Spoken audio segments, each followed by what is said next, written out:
কৃষক মুক্তি সংগ্ৰাম সমিতিৰ নেতৃত্বত ৰাজ্যত আজি গঠন কৰা হ'ল আন এটি ৰাজনৈতিক দল, নাম ৰাইজৰ দল।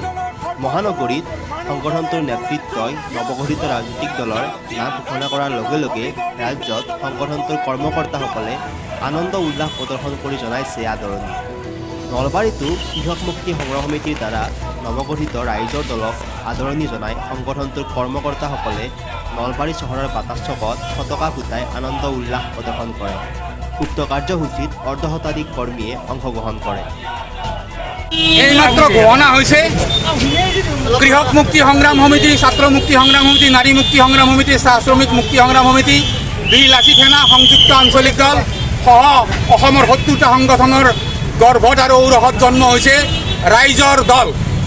এই ৰাইজৰ দলটোত নিশ্চিতভাৱে সক্ৰিয়ভাৱে উপদেষ্টা হিচাপে থাকিব আমাৰ সকলোৰে শ্ৰদ্ধাৰ doctor Hiren Gohain sir, doctor Nagen Saikia sir, Udayaditya Bharali sir, Jahnu Barua ককাইদেউ, Prithviraj Rabha, Rana Chandmai, doctor Ghanashyam Nath, doctor Narayan Sharma, doctor Ranjit Narayan Deka, এই আটাইবিলাক মানুহক আমি পাইছোঁ আৰু আজি তেওঁলোকে উপদেষ্টা হিচাপে সক্ৰিয় উপদেষ্টা হিচাপে কাম কৰিবলৈ আগবাঢ়ি আহিছে।